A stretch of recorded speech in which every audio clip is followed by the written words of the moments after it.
All right, here we are once again, Friday afternoon. It's December 1st. December is here. The Christmas decorations are out. And I'm down in New Orleans at the moment on the tail end of CompTIA's year-end planning meetings, which is always great to participate.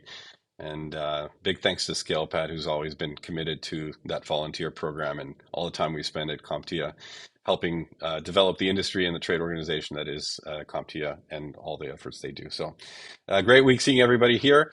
And I'd like to welcome our very special guest today, Mr. Art Gross, CEO of Breach Secure Now and Integration and Inskyber. What don't you do these days, Art, that is still on your list of things that you want to start tackling? Oh, you're muted.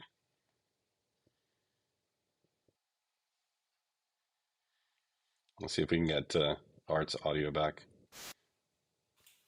I don't know where we went. There you go. You're back. So to answer your question, I don't sleep that much. All right. Other than I got a lot going on.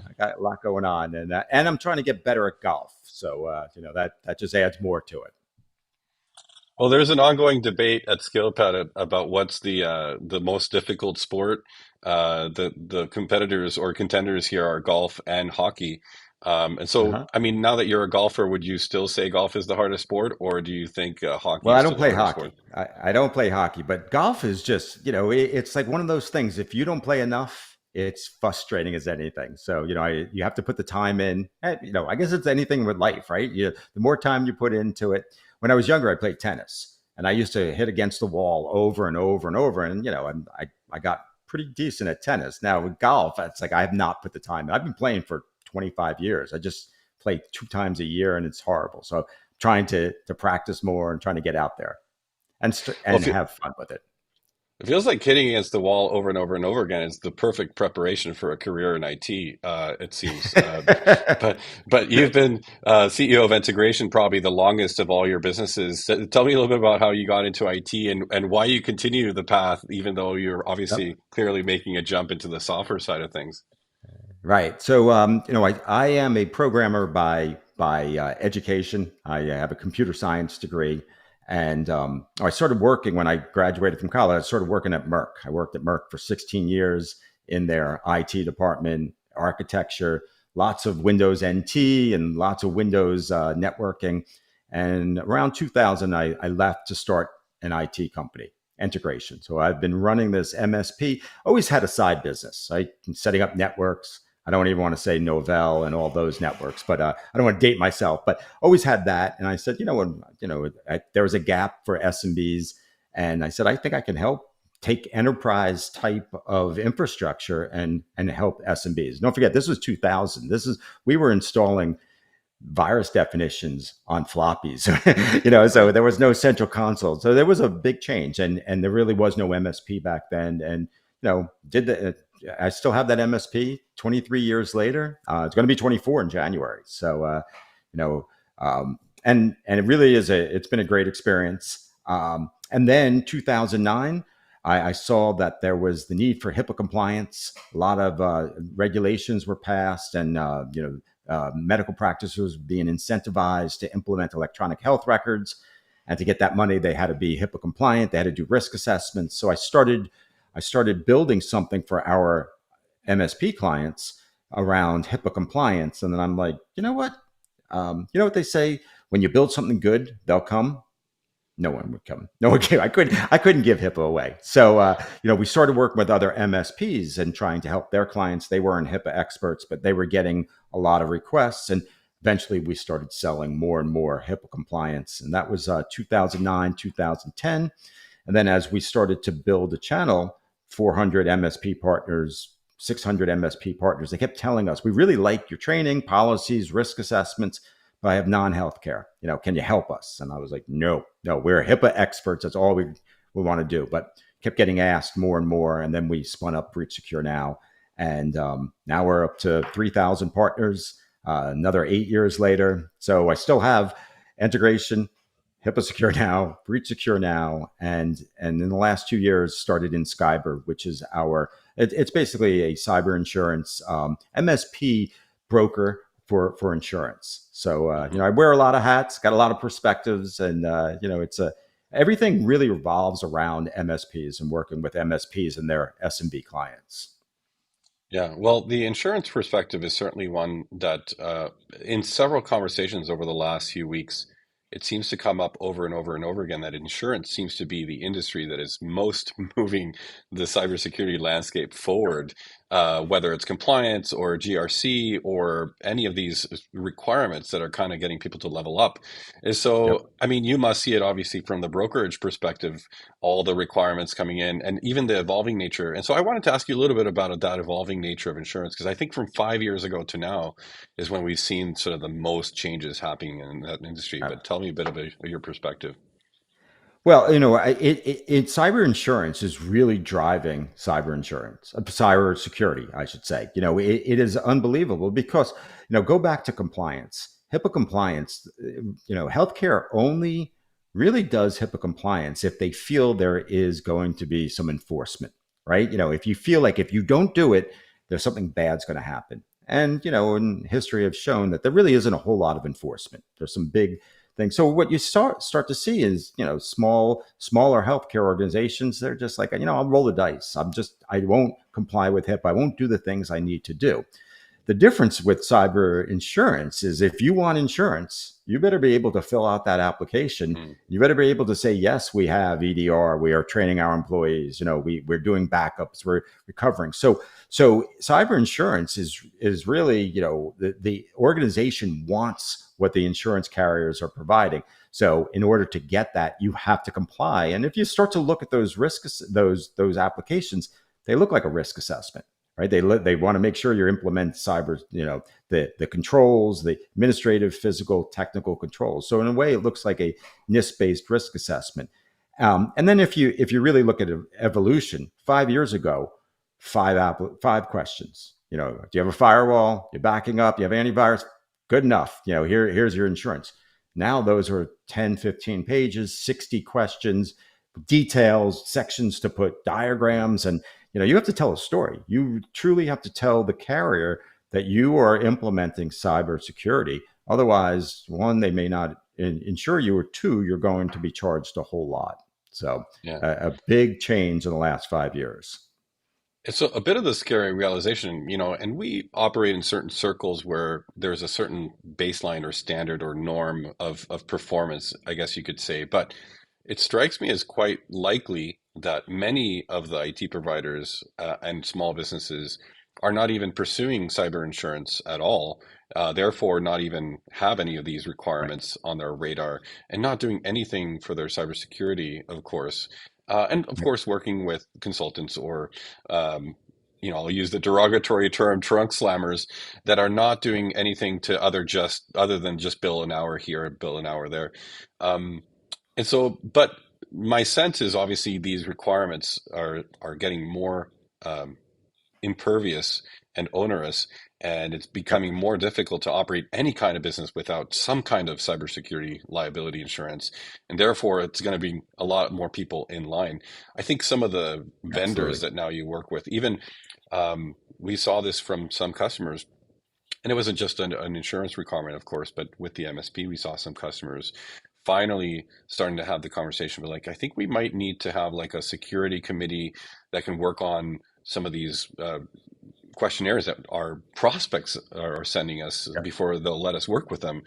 Yep. And so that's happening a lot. And the question I have for you is around this. Since you have integration, I think it's a perfect segue to understand what dynamic shift you've seen in how clients are either adapting or changing to these requirements. Because again, I think the behavior of the past has always been, hey, here, IT people, here's this questionnaire, fill it out for me and get it back to me when you Yep. can, with zero participation. But I think this is a big pivot now with the current state. Yeah, it really is. And the key here is, as you said, it is essential to have cyber insurance. And I think from an MSP perspective, you have to you have to convince that client something bad could happen, right? I'm not talking about FUD and fear, uncertainty, doubt, but in this environment, it's not FUD. It's the truth. It could be ransomware. It could be business email compromise. If you can convince that client that something bad could happen, and cyber insurance could help them. That is a huge step, because from there, the insurance carrier is going to ask them for all of the things that we just talked about. So in the past, it used to be the MSP saying bad things could happen and you really should implement my whole stack. And then it's like, oh, you're just trying to sell me stuff, right? And I don't really believe you. Now I'm just trying to educate you that bad stuff could happen. You need insurance. And now the insurance carrier is requiring all of this. And now I can help you. And to your point is, it's no longer, are you, just fill out this application, because the MSPs and the IT personnel needs to really explain that if you say you're doing it, you better be doing it, right? I can't just say you're doing screening of employees if you're not really doing that, or you're not training employees, or you're not restoring backups. Then we can't say we are doing it, because if you have a breach or some kind of incident, and forensically they come in and find that you didn't do this, you didn't have multi-factor authentication, you weren't backing up or restoring, they're not going to pay out on that claim. So you have to say what you're doing and do what you say. So I think that message is really important to deliver, because historically it's like, just go fill it out and just make it so we can say yes. Yeah. Well, Well, and increasingly MSPs are getting the courtesy reach around of when one of their clients has an issue, the finger is immediately pointed at the MSP. And so they're getting, really roped into a lot of these challenges and lawsuits, and I hear more and more about that kind of thing happening. And so I think obviously MSPs need to create a little bit of distance between those situations, and the only way to do it is by doing the right thing and deploying the right systems and not giving the customer any kind of leeway there. So I think in a way it's exactly. great, because the conversations around selling a $200 a month seat to a customer, which seemed to be this far and away fairy tale thing to do, Right. is now quite, it's a requirement, and Yep. nobody can really do business without that kind of level of involvement with the clients. But It's I one of think the it begs it's the one of the greatest things that could happen to MSPs, right? Other than the carriers coming after the MSP, but having the requirement of implementing all that, it really helps. It really helps. Takes a lot of the burden of yeah, selling those security stacks to that client. yeah. Well, security awareness training and Breach Secure now is a product that I was using with my MSP as well. I love the product, by the way. Congratulations on building a great product that obviously a lot of partners have adopted. But I think it's really interesting that despite and even from 2 years ago to now, I think a little bit of the shift in behaviors is changing with the end clients. They're more aware even 2 years ago, or 2 years ago to now than ever before. But 2 years ago, it was even tough to get somebody to, hey, we're providing this at no additional cost. It's just part of our platform. And maybe that was a mistake. Psychologically, they would have rather pay for something than us included, and then there be no accountability or ownership of it. But we could almost um, 50-50% always. Like some clients would just like, yeah, sure, throw that in, and make that work. It's like, no, no, no, you don't understand. You need to be part of the process. You need to implement, people in culture or HR policies that require employees to do this. You need to sort of create a culture of this requirement and how important security is from the top down. It's not for us to go and do this for your people, because we're not, your leadership. And that would be the first turnoff. He'd be like, "Oh, we're so busy, that we don't have time to create these things." This is an endemic issue of small businesses, more than large businesses, it seems. But tell me a bit of your experience and what techniques you've found for the smaller businesses served by MSPs, to really get some traction on this. Oh, we lost you again, Art. Something's going on with that audio. Yeah, I hear noises now. Can you hear me? I'm Yeah. back. I don't know what the deal with the audio. So sorry about that. The question was around getting clients to actually take the training, and you're right. That there is such resistance. I think part of it is because clients just want to buy something. Let me buy a firewall and be done with it. Mm, I don't want to be involved. Yeah, I pay you to secure me, but but it's these humans. These humans are these squishy humans, right? That you have to actually motivate them. You have to get them, encourage them. You have to, sometimes motivation is either a carrot or a stick, and and management doesn't want to get involved in that, right? They don't have time. They just want that to happen. And the truth is, if we look at cybersecurity, if technology was the only thing we needed, we wouldn't have cybersecurity issues, right? Because we have lots of technology. The problem Mhm. is we have humans involved in this, and scams and social engineering are all real problems that require humans to be involved. So you see that, and you're starting. Some MSPs are really good. They use our leaderboard and gamification. They work at the employee level. Others will go to an SMB's leadership and say, you have to do this, because again, what we were talking about with cyber insurance, if you say you have breach secure now and no one's been trained, have you really lowered the risk to the insurance company? You said you're doing training, but you haven't done it. So in a way, you can take that message and say, if these employees are not trained and you have some kind of business email compromise or ransomware, and they find that the employee never took the training, it's a good chance you're not going to get paid, right? So I think making it real, like what is the impact of not training employees, and then when the business owner realizes that, or HR realizes, they like, we're going to make everyone do it. Yes, that's what we Yeah. want. So it does take some convincing, though.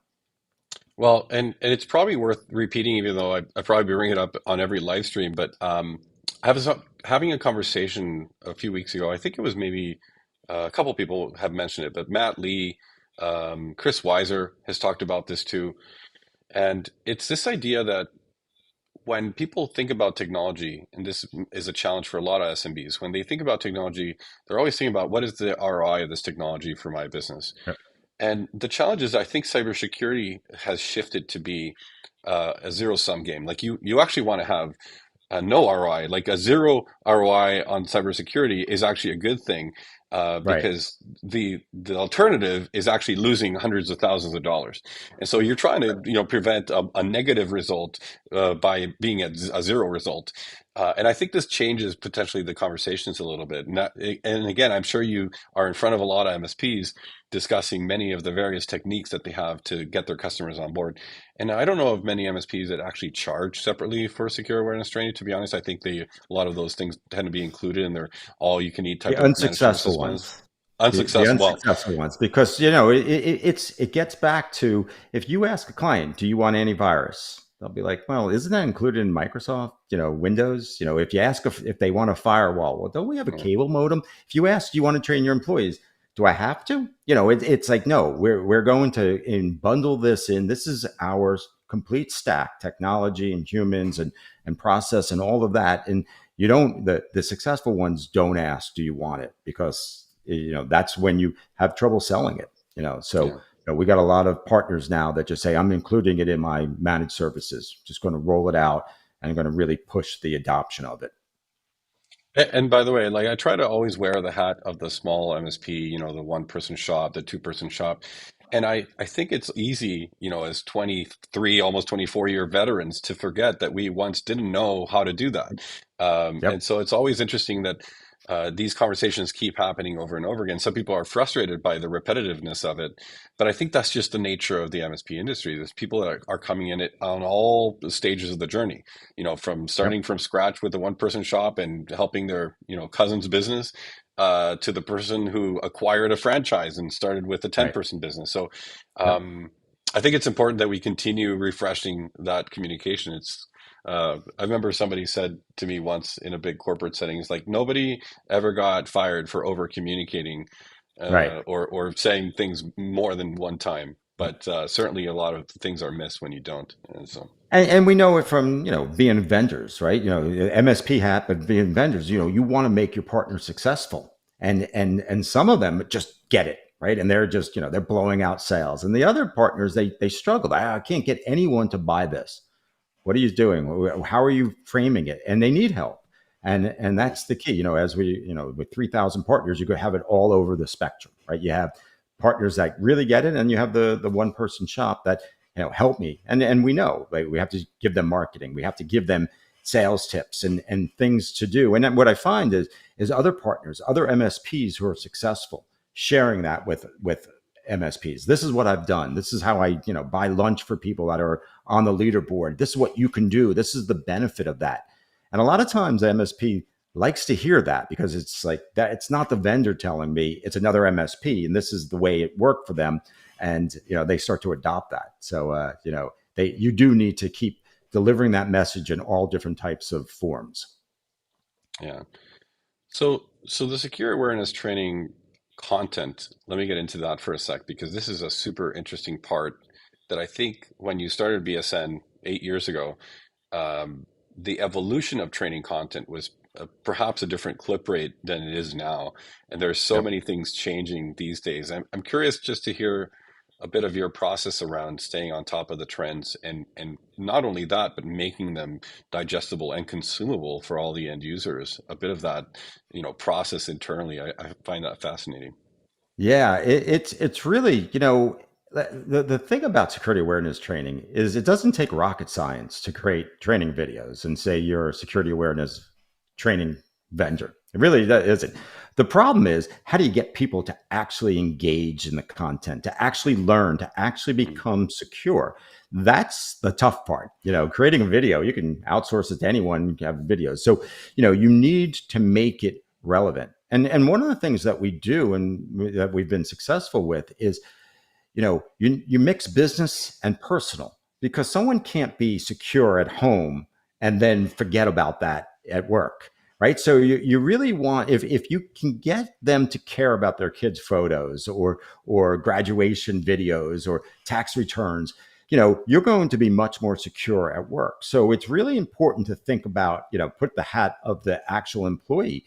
What do I care about? And create content for them, and also to talk at their level. So here's one thing really interesting is the people who create content for us are not security experts. They are. I mean, they've become more and more, but they're really, they're I don't want them to have an advanced degree in cybersecurity. I don't want that. I don't want to talk about vulnerabilities and hacking and the stuff that's deep down, because an employee doesn't care about that. They don't even understand that black hat and blue teams and red teams and all. They don't care about any of that. They care about clicking on an email or getting a phone call from Microsoft. So we really try. And I don't want to say dummy it down, but we try to make the cybersecurity content really relatable to an employee, to you and me. Forget about take off our security hats. What does it make sense? What would make sense that they can go and talk to their 90-year-old grandmother about, or their, their mothers or the kids or something like that. So it is interesting. You want to find out how criminals are using social engineering and scams, but then you want to talk about it in very simple language that people understand. And that's hard. That's hard, right? It's almost like when MSPs talk to clients about their networks. How do you talk about it in a way that a business Yeah. owner understands what you're talking about and not get blown away on, your hookups and your routers and all that stuff? They don't care about that. They care about what it does for me. So it really takes a skill to take that concept and put it into terms that an employee can use. And as you used it 2 years ago. We've evolved. We've spent a lot of money. We've outsourced to actually production companies where it looks like CSI, right? Because it's interesting. So there's some things, and we have longer form training. We have short micro trainings each week, which are 2 minutes. So it's like a combination. Some are PDFs or newsletters. So some people are video. They learn by watching. Some people learn by reading. It's really science around how you educate human beings as well as Yeah. cybersecurity. I think the challenge is always that the attempts to fool people are just so creative. And I maybe erroneously, but I believe sometimes end users will not understand how to prevent the issue unless they understand how it happens, right? To some That's, yep, extent. exactly. Uh, and so I'll give you an example. I helped a friend recently set up a Windows 11 computer. And my friend just started browsing the web and at some website got some random prompt to allow notifications from the website. Well, Yep, this was installing a Windows level notification, um, which then could pop up antivirus issues, which were a yep, scam. Um, and so, like, even the situational awareness of having read what was in the notification prompt is something that I don't feel like you can necessarily train because people, I no, find this all the time. People right, either are aware of those things and can read and understand what's literally staring at them in front of the screen, or they're not. And this is where a lot of my frustrations came from. In fact, I probably have this conversation with my wife every time she comes around a round of updates on the computer. yeah, She's like, I have this error on my screen. I said, well, did you read it? And the yeah, almost always the answer is, well, you're better at this stuff than I am, and so right, why don't right. you read it? But this is sort of the defeatist attitude that I think a lot of end users take with technology. And I'm not good at technology, so I'm not going to read anything that's on the screen because I don't understand it. And so this is Yep. literally the culprit of the issue. So how, like, what is the technique here? Yeah, and you're right. Like, think about it from a mathematical point of view, right? You can't teach everyone every mathematical piece that they'll ever face in life. You teach foundations, right? This is a multiplication and subtraction, and maybe there's advanced stuff, but you never know. When you face something, of getting percentages off, you've learned how to calculate percentages. You may not have gotten 12% off of this number taught to you, but you know how to do that. So, making people aware of situations and building blocks, like the key is bad things could happen. We're going to show you how. We're going to show you that you can be tricked, that you can't trust everything, that you need to read, that, potentially this is the way in. And if we can tell you a specific way in, but it could be another email, could be a notification in there. So you have to give generalities around things that could happen. And a perfect example, educating on why reusing a password is bad.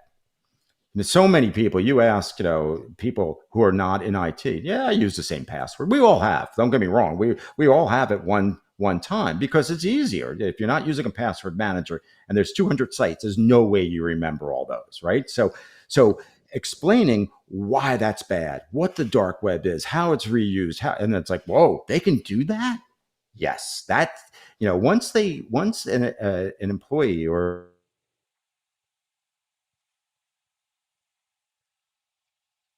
Your audio faded away here again, Art. I'm not sure what's happening there.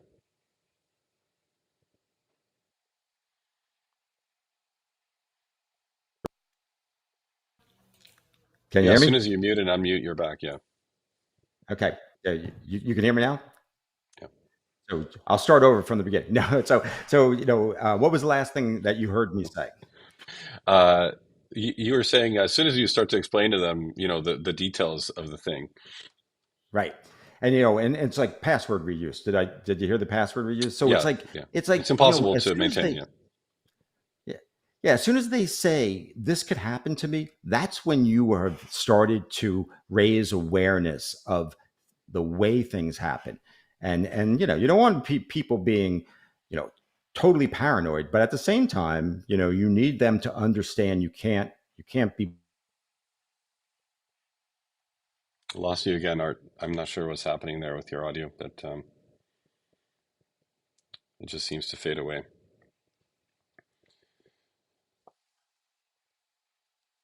I'll tell you, one of the things that maybe I had a realization about is it was easier to train people to question everything, like to ask themselves, did I want that? Did I request that? Rather than help them understand what the notification means. Hey, I'm being notified. Why am I being notified? I'm being asked to accept or click allow or click yes on this thing that it wants to show me notifications. Like, did I ask for that? And so sometimes Right. it's against human nature though, because this is the reason why MFA fatigue is a problem, I feel like, as well. People get prompted so much that just at some point they just give in. And for the average user, a lot of these things just don't necessarily make any sense. And so I Yep. found that sometimes that little trick of shifting to just helping people question everything was easier Yep. than trying to explain everything.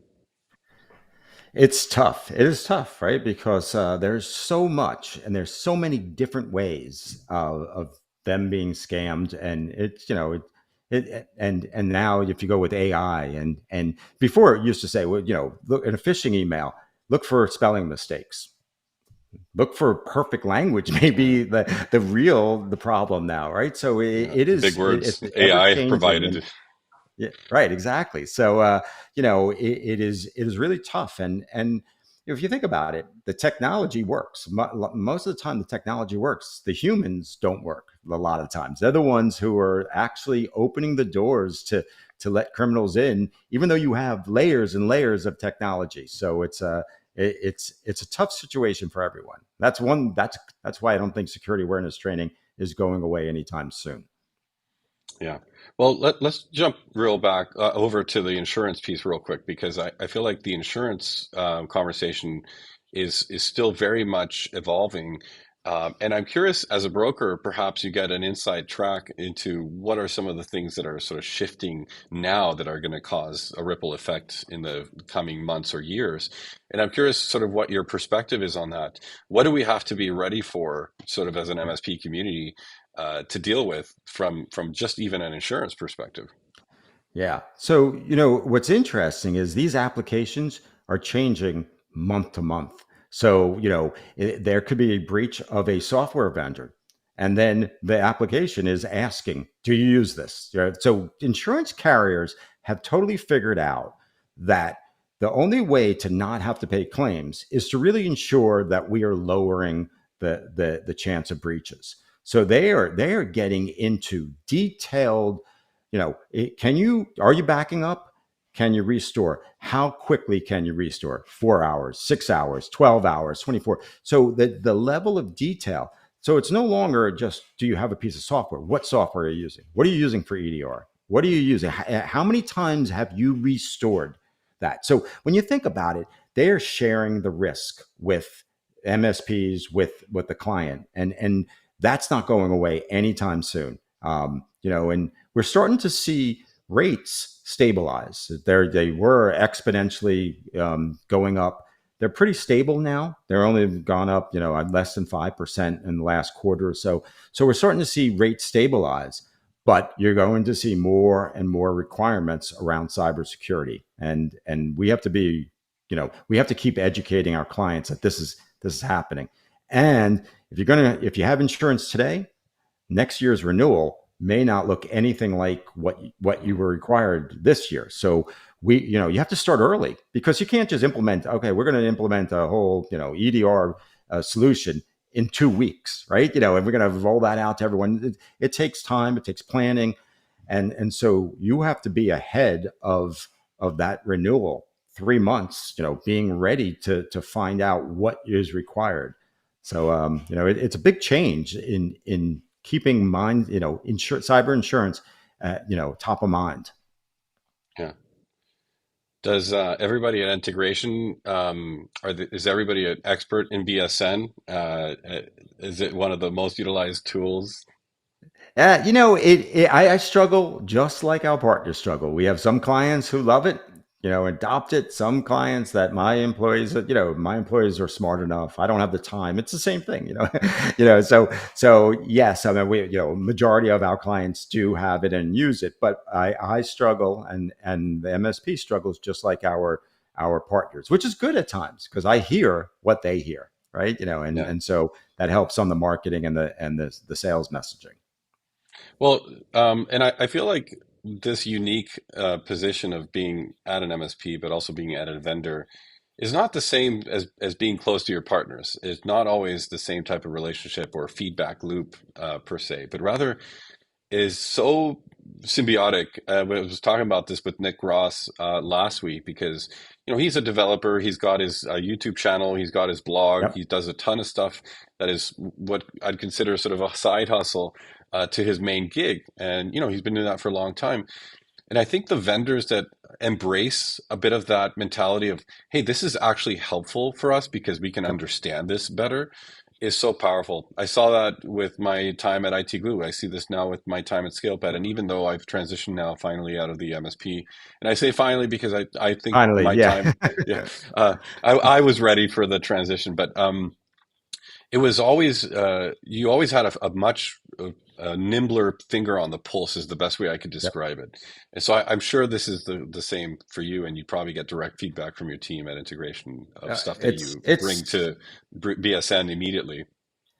it's terrific. I mean, knowing the SMB market, knowing MSPs, it just brings an insight that is I don't think you could be successful without having. I think our partners make us successful. Now, I will say, having 3,000 partners, you get a lot of feedback. MSPs are very vocal. They tell you what they like, they tell you what they don't like, and there's times when you're like, oh my god, they hate us, because they're complaining they want these features. We're not moving fast enough, but it really helps shape the product. And then on the other side, knowing SMBs and hearing, being able to know what that conversation around, talking Firsthand. to, yeah, so it's really important. And I value that perspective because I can put on, and I love talking to a partner, like, it's talking about PSAs and RMMs and what tools do you actually use. And the partner's like, how do you know about this stuff? It's, I'm an MSP also, so it really helps bond as well. Well, I actually appreciate that you didn't necessarily lean in too much into the from an MSP for an MSP kind of marketing Yeah. because I don't feel that that's necessarily a good thing in all situations, but it certainly informs a lot of the journey, and I do love that part. Um, this is We used maybe to hide. Honestly, we used to hide the fact that we had an MSP because I was afraid with the HIPAA Secure Now that our partners would think I would be stealing their clients, and that would be the last thing. I didn't want any more MSP clients. Right? So it's like in the beginning we were very like, I don't know if this is a positive or not, and then it turns out that it was. People were like, oh, that's good that you understand the MSPs, you understand what's going on and clients. But at first, I was really worried. Because you always worry about that, or is this vendor going to take my client or take away that relationship? Well, I think that the percentage of people that would appreciate you being an MSP versus the one Yeah. tinfoil hat individual that thought they were going to get taken for all their clients is probably a very big difference. And so, Yeah. but I understand our need to please everybody. That's a Yeah. weakness that we have from the MSP side. That's for sure. Right. Exactly. Exactly. So Art, if is there a business you haven't started yet that you would have loved to start or are still thinking about? No, my wife said if you start another business, she'll divorce me. So there's no more businesses, and the thing is, I've only built business. I haven't sold any businesses. I collect them. So there is that what do you do? How do you eventually unwind businesses? So each part of the journey is a learning experience, right? When you don't have any clients, you learn how to sell, right? And when you have HIPAA compliance and you can't sell, you learn how to create a channel partner program. When you have all of these partners, you learn how to engage partners. You learn about all these things, insurance. You learn that. So every part of the business, and the life cycle of the business is learning and learning. And now, as I'm not looking to sell, but there's lots of interest in BSN and cybersecurity. I don't know anything about it, so I'm learning. I'm learning about, like the metrics that, I used to just look at cash flow and it's like, okay, are we okay? Now it's like, what kind of metrics make us look better if we ever wanted funding or if we ever, work to take on investment, which, those are things that you're basically a neophyte in the beginning, and it's very unsettling. It's unsettling, Yeah. but it's the next phase of business and growth. And as you know, the more successful you are, the more money you need to be more successful. So it's like it is an interesting flywheel of need and growth, and you want to do all the things that you dreamed of. So Yeah, a long answer to that. There's no other No, business. I love it. I have no plans, at least right now, of starting any other businesses. No, I love the answer, and I think it is a self-perpetuating thing. But ironically, I think MSPs, the last few years, again, a lot has happened in the last few years, but the M&A conversation in the last few years, Yep. I think has gotten a lot of MSPs who would have perhaps traditionally not even thought about selling, at least start to consider the metrics and some of this stuff you're talking about Right. of like what Yep. does a business that could be acquired or receive funding look like even to begin with, because Yeah. I think a lot of smaller MSPs perhaps run business just by the seat of their pants and thumb in the Yep. wind. This feels like Yep. we're profitable, and if you're taking a paycheck home and there's a little bit of money left in the bank, that's fine. And so there's this term, the lifestyle MSP gets thrown around a lot in Right. SaaS Yep. circles because I think there is so many different ways to grow an MSP that is not necessarily top line revenue. And some of these metrics help you address the profitability, the EBITDA, some of Right. the other issues that might be happening in the business. And the reality is, again, a lot of folks that got their start on their own, they will learn some stuff about finance and accounting and whatnot, but they're not necessarily experts on really trying to Right. drive cash flow efficiency and profitability efficiency and all these things. And so you kind of get a bit of the hard stick for a few years before you figure out, well, you should be looking at this more closely and trying to figure it Yeah, out. and there's tons of PE right now in the MSP space. Forget about the cybersecurity vendors. It's like the roll up. Some of our partners are just enormous now. Right? Our MSP partners, because they keep buying more and more. You're starting Mm, to see more national MSPs, and it's like if you're a small MSP, there are people knocking on your door. Before, maybe you would have to say, oh, I want to sell. Now there's people knocking on doors, and you have to make sure that you understand what's going to make you look good and give the most value, and do you want to fit into someone else's organization. So it's a lot. Not only are cybersecurity vendors being approached by M&A and PE, but MSPs are definitely in that conversation as well. So let me ask you a question that you might decline to answer because, competitive, things and whatnot. But what is the thing you're trying to innovate with BSN? Like, where does security awareness training Yeah. have even the ability to innovate? What is the thing that's going to make it different? Well, we just announced a major expansion. So we're moving into productivity as well, starting with Microsoft 365 training. So if you think about it, everybody, 90% of SMBs use Microsoft 365. But most employees, they've never taken training on Teams or the new Teams or features. I mean, Microsoft's spending billions of dollars each year to roll out new features, but employees have no idea. So we think we've solved that problem. And Oh, lost your audio again, Art.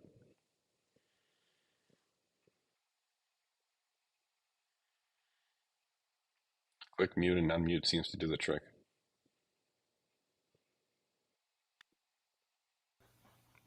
Yeah, I think you're back. am I back? Okay.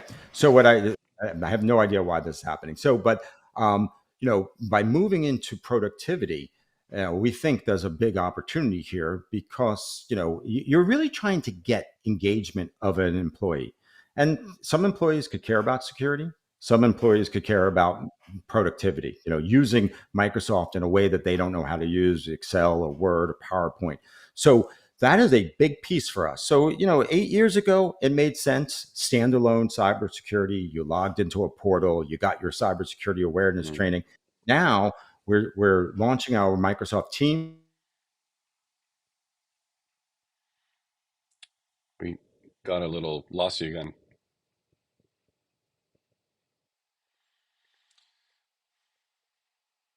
No, but I'll summarize. I love that. The productivity training has always been one of those things that I think fills a gap that MSPs are always being asked about that they don't necessarily have the time or expertise to deliver on. I used to get this all the time. Well, yeah, we can install an application, but we don't.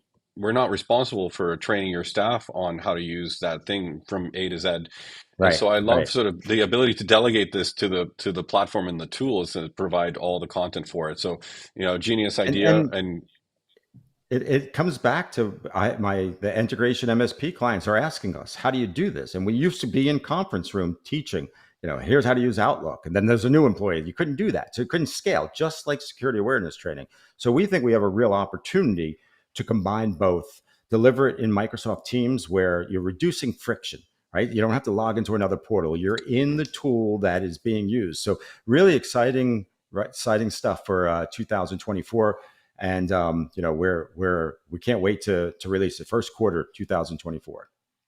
that's awesome. Well, speaking of product releases, I know that we used to get with a lot of requests from ScalePad partners to deliver a lifecycle manager integration.